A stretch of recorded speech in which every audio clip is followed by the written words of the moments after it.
करिए या मरिए। चक दे हो चक दे इंडिया, चक दे हो चक दे इंडिया, मरिए। चक दे हो चक दे इंडिया, चक। हेलो दोस्तों, कैसे हैं आप सब? आशा करते हैं आप घर पर रह रहे होगे, अपने पेरेंट्स का ध्यान रख रहे होगे, अपना ध्यान रख रहे होगे और अपनी स्टडी को कंटिन्यू कर रहे होगे। जैसा कि आपको पता है, हमने लास्ट की वीडियो केस स्टडी से रिलेटेड बनाई थी आपके लिए, जिसके अंदर बिजनेस एनवायरनमेंट से रिलेटेड टॉपिक थे हमारे और उसको रिवाइज भी किया गया था। वो यूनिट कंप्लीट हो चुकी थी। अभी तक हम 3 यूनिट कंप्लीट कर चुके हैं बेटा। एक तो थी हमारी management, next one is principle of management and next one is business environment. Today we will discuss on planning. जो आज हमारी नई यूनिट है प्लानिंग, उसके ऊपर हम डिस्कस करेंगे। तो जिन्होंने अभी तक वो वीडियो नहीं देखी, वो पहले वो वाले कांसेप्ट समझ ले। उसके अंदर भी इसके बारे में डिस्कस किया जा चुका है और अपने फ्रेंड्स के साथ शेयर भी कर दें ताकि वो भी स्टडी को कंटिन्यू बनाए रखें। क्लियर है? चलो देखो, हमने जो फंक्शंस ऑफ मैनेजमेंट किए थे, जो फर्स्ट यूनिट आई थी हमारी, फर्स्ट यूनिट के अंदर हमने फंक्शंस ऑफ मैनेजमेंट किए थे। फंक्शंस ऑफ मैनेजमेंट का क्या मतलब था वहां पर कि मैनेजमेंट के कितने फंक्शन होते हैं। सोचो अपने दिमाग में, फटाफट नोट्स में चेक करो कितने लिखवाए थे। 5 फंक्शन होते हैं, 5 functions. There are 5 functions of management. Repeat, there are 5 functions of management. Number first था planning, next one is organising, next one is staffing, next one is directing and last one is controlling. ये 5 function थे, planning, organising, staffing, directing और controlling. ये 5 function हमने पढ़े थे। आज जो फर्स्ट फंक्शन है हमारा प्लानिंग, इसके ऊपर पूरी यूनिट दी हुई है बच्चे। 3 या 4 वीडियोस आएंगी, पूरा चैप्टर कंप्लीट हो जाएगा। तो कंटिन्यू करते रहना। बहुत अच्छा चैप्टर है और एग्जाम के पॉइंट ऑफ व्यू से मोस्ट इंपॉर्टेंट है। क्लियर है? कांसेप्ट भी बता देंगे कि किस टाइप का क्वेश्चन एग्जाम में आपसे पूछा जा सकता है। चलो देखो, प्लानिंग का मतलब पढ़ते हैं कि प्लानिंग होता क्या। इसके बारे में आपको भी पता होगा कि प्लानिंग क्या होता है। देखो, जैसे जब आप काम कर रहे हो, कोई भी काम करते हो, तो सबसे पहले काम करने से पहले क्या करोगे? सोचोगे कि इस काम को कैसे करना है। वो क्या है? प्लानिंग है। किसी काम को करने से पहले सोचना, दैट्स द प्लानिंग। अब जैसे हमने एक एग्जांपल लिया था, मान लो आपकी फैमिली में मैरिज है। आज क्या तारीख है? आज तारीख है 10, 11, जो भी तारीख है, मान लो आज 11 तारीख है और आपकी फैमिली में मैरिज है। आपकी फैमिली में 15 तारीख को मैरिज है, 15 मई को। ठीक है, 15 मई को मैरिज है। क्या आप क्या करोगे? 15 तारीख को ही जाओगे होटल में, क्या कहोगे कि हमने मैरिज करनी है, हमें तो अभी हॉल दो, अभी खाना दो, 100 मेंबर्स हैं, हमें तो अभी क्या भी चाहिए। ऐसा पॉसिबल नहीं है। सब कुछ करने से पहले क्या होगा? या फिर अभी तक हमने लड़की नहीं देखी, कोई यानी कि डिसीजन नहीं लिया गया कि कहां पर रिलेशनशिप बनाना है, वहां पर कुछ डिसीजन नहीं लिया गया। डायरेक्ट जाएंगे क्या किसी रिलेटिव के घर कि हमें तो ऐसा ही फैमिली चाहिए, हम तो यही लेके जा रहे हैं। ऐसा तो पॉसिबल नहीं है। तो कुछ करने से पहले क्या करना? सोचना। तो वो क्या है? प्लानिंग है। क्लियर है? कोई भी डिसीजन है। घर का एग्जांपल क्यों दिया? बिजनेस में तो प्लानिंग करते ही करते हो, घर में भी, मतलब बिजनेस एक्टिविटी और नॉन बिजनेस एक्टिविटी दोनों जगह किसकी जरूरत पड़ती है? प्लानिंग की जरूरत पड़ती है। क्लियर है? कुछ भी करने से पहले अगर सोचोगे, वो प्लानिंग कहलाता है। और प्लानिंग क्या है कि कोई भी एक्टिविटी कर रहे हो, बिजनेस एक्टिविटी कर रहे हो, नॉन बिजनेस एक्टिविटी कर रहे हो, वहां पर क्या होगी? प्लानिंग होगी। क्लियर है? नॉन बिजनेस में घर का एग्जांपल ले लिया, बिजनेस तो हर जगह प्लानिंग की जाती है। कुछ भी ऑब्जेक्टिव अचीव करने हैं, ऑब्जेक्टिव अचीव करने के लिए प्लान किया रहेगा कि ये काम किसको सौंपना है, ये काम कितने दिनों में होना चाहिए। अब आपने सोचा कि आपकी जो फर्म की सेल है वो 10 लाख रुपए होनी चाहिए। आपके दिमाग में आइडिया आया, आपने ऑब्जेक्टिव बनाया कि आपकी जो सेल है, आपकी फर्म में जो प्रोडक्ट्स की सेल है वो कितनी होनी चाहिए? 10 लाख होनी चाहिए। अब 10 लाख होनी चाहिए, क्या ऐसे तो है नहीं कि वो दिमाग में ही बस बसा रहेगा आपके और आपकी सेल 10 लाख हो जाएगी। ऐसा तो पॉसिबल नहीं है। 10 लाख सेल करने के लिए आपको क्या करने पड़ेंगे? ऑब्जेक्टिव्स बनाने पड़ेंगे। अब ऑब्जेक्टिव्स बना रहे हो कि ये इतनी प्रोडक्शन होनी चाहिए, इतनी यूनिट्स फॉर्म में आनी चाहिए और इतनी यूनिट्स के साथ साथ ये काम इसके द्वारा किया जाना चाहिए, तभी करोगे। अभी सोच रहे हो ना, उन पर्सन्स को तो नहीं सौंपा, अभी तो अपने माइंड में सोच रहे हो कि ये वाला पर्सन ये काम कर पाएगा या नहीं कर पाएगा। वो क्या है? प्लानिंग है। आप +2 में पढ़ रहे हो, 12th कॉमर्स में हो आपने क्या सोचा कि मेरे 12th में 99% मार्क्स आने चाहिए। आपके माइंड में क्या आया कि आपके 12th कॉमर्स में 99% मार्क्स आने चाहिए। हंसने की बात नहीं है बेटा, आ सकते हैं 99%, तो 99% मार्क्स आने चाहिए। तो कैसे आएंगे? क्या ऐसे तो है नहीं कि अभी आप कोई पढ़ नहीं रहा, वीडियो नहीं देख रहा, कहीं बाहर नहीं जा रहे, स्कूल्स में लेक्चर नहीं अटेंड कर रहे और फिर भी सोच रहे हो कि 99% आ जाएंगे। पॉसिबल नहीं है। क्या करना पड़ेगा?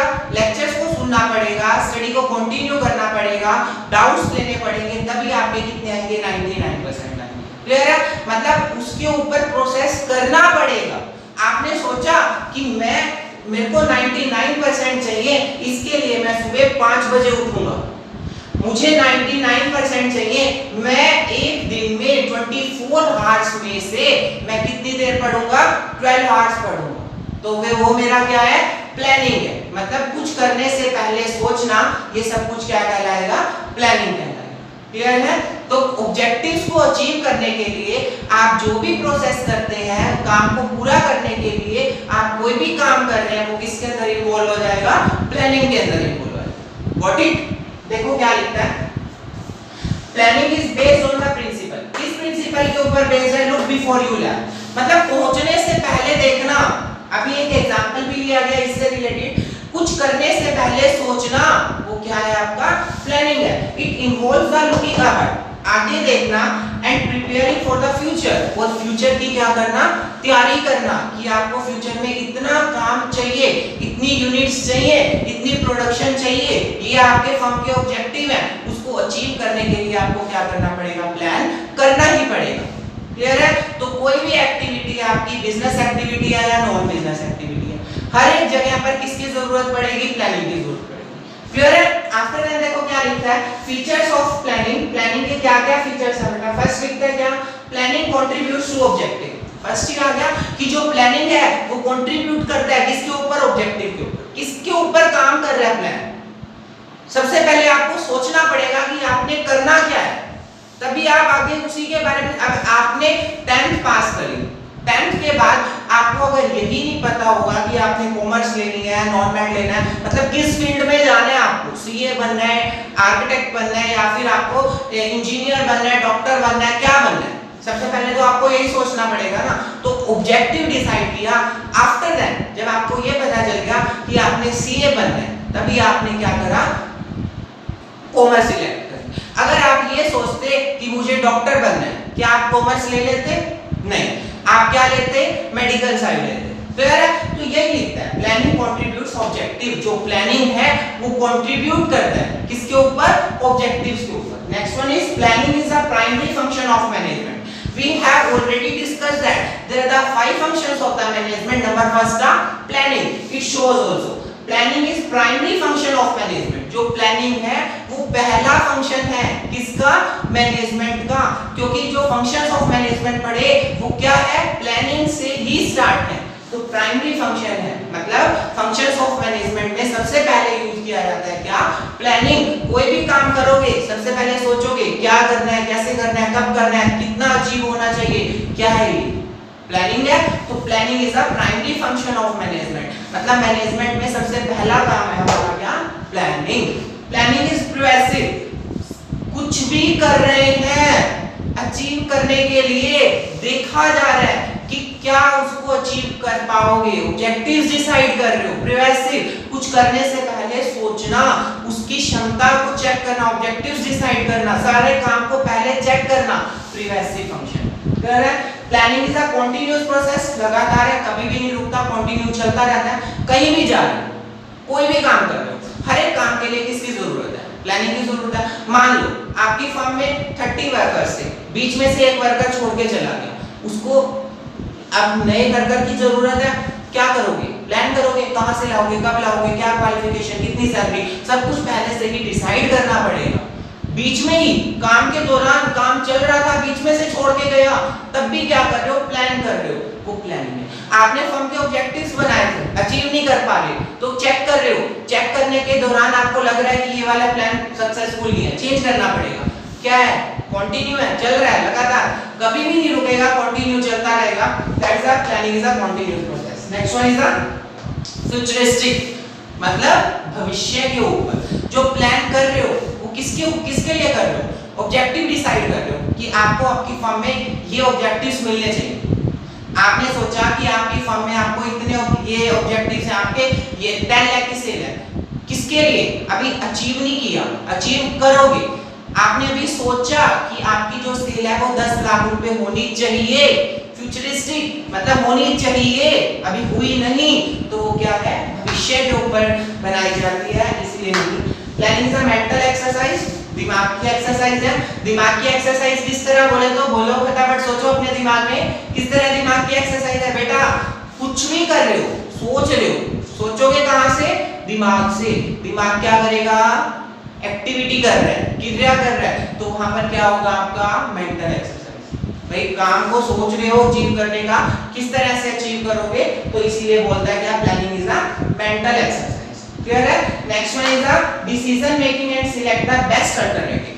अब किसी काम को करने के लिए हमारे सामने बहुत सारे एग्जांपल होते हैं कि आप ये काम ऐसे भी कर सकते हो, ऐसे भी कर सकते हो, ऐसे भी कर सकते हो, लेकिन हम सिलेक्ट कौन सा करते हैं, जो हमारे लिए बेस्ट है।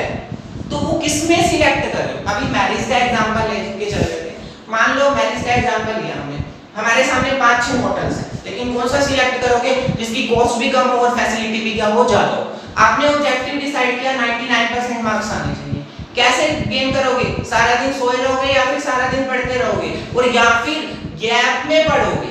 बहुत सारे अल्टरनेट है, बहुत सारे मेथड है कि 24 घंटे हैं, 24 घंटे में से आप 24 के 24 घंटे यूज कर रहे हो, या फिर 24 घंटे में से 10 घंटे यूज कर रहे हो। नेक्स्ट है 10 घंटे यूज तो कर रहे हो, लेकिन वो गैप में यूज कर रहे हो, बीच में 1-1 घंटा रेस्ट ले रहे हो। कौन सा बेस्टफुल रहेगा, कौन सा रहेगा जिसमें रेस्ट ले रहे हो, मतलब बहुत सारे अल्टरनेटिव हैं, लेकिन उनमें से सिलेक्ट कौन सा करोगे, जो बेस्ट होगा। कौन डिसाइड कर रहा है, प्लानिंग डिसाइड कर रहा है ना, प्लानिंग के अंदर ही तो ये काम कर रहे हो, तो इसीलिए कहता है कि डिसीजन मेकिंग, एक बेस्ट अल्टरनेटिव सिलेक्ट किया and select the best alternative, उनमें से एक बेस्ट अल्टरनेटिव, मतलब उसके ऊपर डिसीजन लेने में आपके ऊपर क्या करता है, काम करता है। क्लियर है। तो प्लानिंग का मतलब क्लियर हो गया होगा हो, और फीचर्स भी आपको समझ आ गए। तो क्या लिखते हैं, देखो first feature contribute objectives, objective decide किए जाते हैं। सबसे पहला फंक्शन है, सभी को बारे में पता होता है कि आगे क्या होगा, कंटीन्यूअस प्रोसेस है, लगातार चलता रहता है। फ्यूचरिस्टिक भविष्य के ऊपर डिपेंड है, मेंटल एक्सरसाइज दिमाग के ऊपर फोकस रखता है, और बेस्ट अल्टरनेटिव को क्या करता है, सिलेक्ट करता है। क्लियर है, कोई डाउट तो पूछ लेना। Next one is importance of planning, कि प्लानिंग की इंपॉर्टेंस क्या है, क्या क्यों कर रहे हैं प्लानिंग। फर्स्ट लिखते हैं क्या, प्लानिंग प्रोवाइड्स अ डायरेक्शन, जो प्लानिंग है वो रास्ता दिखाता है। किस तरह का रास्ता, कि आपने जो ऑब्जेक्टिव सिलेक्ट किए हैं उसको अचीव करने के लिए आपको क्या क्या काम करना पड़ेगा, कौन कौन सी एक्टिविटी करनी पड़ेगी, तो वो क्या है, प्लानिंग बता रहा है। Planning provides the direction, planning आपको क्या देता है, डायरेक्शन देता है। Next one is planning reduce the risk. अब हमें पता है कि आगे आने वाले टाइम में हमें 30 वर्कर्स की जरूरत है, तो हम पहले से ही 30 वर्कर्स का इंतजाम करके बैठेंगे, और उनके अलावा भी 1-2 वर्कर ऐसे रखेंगे कि अगर बीच में से कोई ये छोड़ के चला गया तो हम उसको अपॉइंट कर लेंगे। वेटिंग लिस्ट में इस तरह से काम किया जाता है, तो रिड्यूस कर दिया उसने, किसको, रिस्क को, क्योंकि हमने उस चीज के बारे में पहले से ही क्या कर रखा था, प्लान कर रखा था। Next one is planning reduce the overlapping and wasteful activity. Overlapping, overlapping मतलब टकराना। किस तरह से टकराना, जैसे मैंने प्लान नहीं कर रखा था, मैंने एक काम कर दिया और मेरे पेरेंट्स को नहीं पता था, मेरे पेरेंट्स ने भी वो काम कर दिया। फर्म का एग्जांपल ले लेते हैं, जैसे फर्म में हमने सोचा था कि जो हो काम करना है इस एम्प्लॉय के द्वारा करना है, ऐसा सोचा नहीं था, कुछ भी किसी के माइंड में नहीं आया था प्लान करने का। वो काम किसी को ना तो सौंपा गया, मुझे लगा कि ये फर्म का काम है, मैं कर देता हूँ। ऐसे ही मेरा एक फ्रेंड था, उसके माइंड में भी यही आया कि ये फर्म का काम है वो कर देते हैं। मतलब एक ही काम को कितनी बार हो गया, 2 बार कर दिया, ओवरलैप हो गया, टकरा गया काम। तो कहता है कि ओवरलैपिंग होने से रोक देता है। पहले से ही डिसाइड होता कि ये काम प्रतीक के द्वारा किया जाना है तो प्रतीक ही करता, दूसरा पर्सन ना करता, तो इसीलिए काम को क्या करता है, ओवरलैप करने से रोक देता है। And wasteful activity, wasteful activity को भी रोक दिया क्योंकि पहले से ही प्रोसेस डिसाइड है कि ये काम कितनी देर में इस टाइम पर इस पर्सन ने करना है, सब कुछ डिसाइड है। वेस्टफुल एक्टिविटी को क्या कर दिया, रोक दिया। Planning promotes the innovative ideas, नए नए आइडियाज लाते हैं हमारे सामने। जो अल्टरनेट है वो कहां से आ रहे हैं, प्लान से आ रहे हैं। तो प्लानिंग ने हमें क्या दिया, बहुत सारे क्या कर दिए बेटा, planning promotes the innovative ideas, नए नए आइडियाज हमारे सामने प्लानिंग रखते। Planning establishes the standard of control, जो प्लानिंग है उसने एस्टैब्लिश करा क्या, स्टैंडर्ड ऑफ कंट्रोलिंग। स्टैंडर्ड क्या बता रखे हैं, कुछ करने से पहले परिमाप डिसाइड करना कि कितनी क्वांटिटी चाहिए, क्या काम करना चाहिए, कैसे करना है, क्या अचीव करना है, सब कुछ डिसाइड करना। ठीक है, तो जो प्लानिंग है वो क्या करता है, कंट्रोल करके चलता है। भाई आपको 100 यूनिट्स चाहिए तो आप 100 यूनिट्स के लिए काम करोगे, उससे ज्यादा यूनिट्स के लिए काम नहीं करोगे। Planning focus on the attention on the objectives, जो प्लानिंग है वो किसके ऊपर अटेंशन है, किसके ऊपर बेस्ड है, ऑब्जेक्टिव के ऊपर। जो आपने ऑब्जेक्टिव डिसाइड करे वो उसी के ऊपर देख रहे हैं ना कि आपको क्या अचीव करना है, कितना अचीव करना है, उसी के ऊपर है। तो इसीलिए लिखता है planning focus on the attention of objective. जो प्लानिंग का फोकस रहेगा वो किसके ऊपर रहता है, ऑब्जेक्टिव। उन्हीं ऑब्जेक्टिव के बेस पर ही प्लान बनाए जाते हैं, उन्हीं से ही डिसीजन लिए जाते हैं। क्लियर है। आफ्टर दैट लिमिटेशंस, मतलब कमियां। किसी की अच्छाइयां होंगी तो उसके अंदर कमियां भी पाई जाएंगी। क्या, प्लानिंग क्रिएट्स द रिजिडिटी, मतलब जो प्लानिंग है उसको हमें कठोरता से नापना पड़ेगा, यूज करना पड़ेगा। क्यों, क्योंकि जो आपने पहले सोच लिया उसी को फॉलो करोगे। ऐसा तो है नहीं कि आपने कुछ सोचा कुछ और काम कुछ और कर रहे हो। जो आपने सोचा उसी के ऊपर आपको काम करना पड़ेगा। तो रूल्स का कठोरता से क्या किया जाता है, पालन किया जाता है। Do not work in the dynamic environment, dynamic environment में सक्सेसफुल है। जैसे गवर्नमेंट ने कुछ पॉलिसी चेंज कर दी, अब ऐसे तो है नहीं कि आप प्रोडक्शंस को चेंज कर दो, अपने प्लान को चेंज करना पड़ेगा आपको। अगर गवर्नमेंट ने पॉलिसी चेंज कर लिया है तो गवर्नमेंट की पॉलिसी के अकॉर्डिंग आपको अपने बिजनेस में ढलना पड़ेगा। तो डायनामिक हो गया, मतलब वातावरण क्या हो गया, गतिशील। कहते हैं जहां पर चेंजेस आ रहे हैं बिजनेस में वहां पर प्लानिंग सक्सेसफुल नहीं है। प्लानिंग कहां पर सक्सेसफुल है, जहां पर चेंजेस नहीं आते, डायनामिक नेचर नहीं पाई जाती, वहां पर प्लानिंग सक्सेसफुल है। लेकिन डायनामिक एनवायरनमेंट में जो प्लानिंग है वो सक्सेसफुल नहीं है। After then reduce the creativity, creativity मतलब नए नए आइडिया। कैसे, जैसे मैंने कहा कि ये काम ऐसे ही होना चाहिए।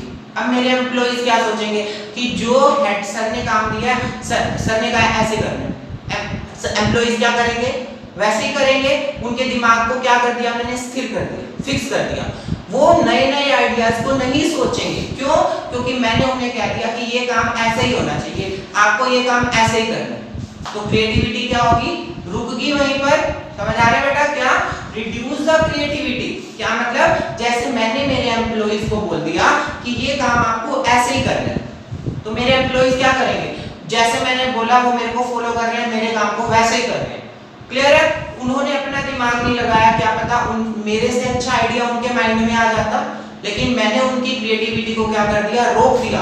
क्यों, क्योंकि प्लान कर रखा था, तो इसलिए क्रिएटिविटी को क्या करता है, रोक देता है। इन्वॉल्व द ह्यूज कॉस्ट, अगर किसी चीज को अचीव करने के लिए प्लान बनाया तो वहां पर कॉस्ट क्या लगेगी, ज्यादा लगेगी, तो ज्यादा कॉस्ट इन्वॉल्व करता है। Next one, it is a time consuming process.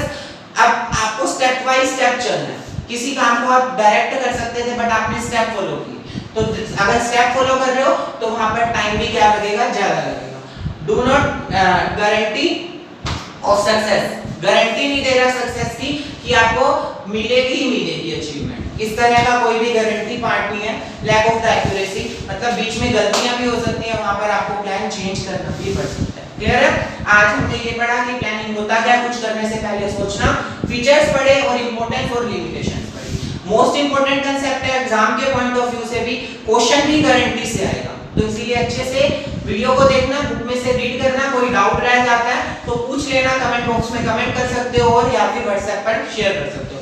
Call भी कर सकते हो, बेटा नंबर भी आता है स्क्रीन पर। तो आशा कर रहे हैं घर पर बैठे होगे और स्टडी को कंटिन्यू कर रहे होगे, लेक्चर्स को सुन रहे होगे, शेयर करते रहना अपने फ्रेंड्स के साथ ताकि उनकी भी स्टडी कंटिन्यू बनी रहे। क्लियर है? ओके बेटा, thank you, bye, take care.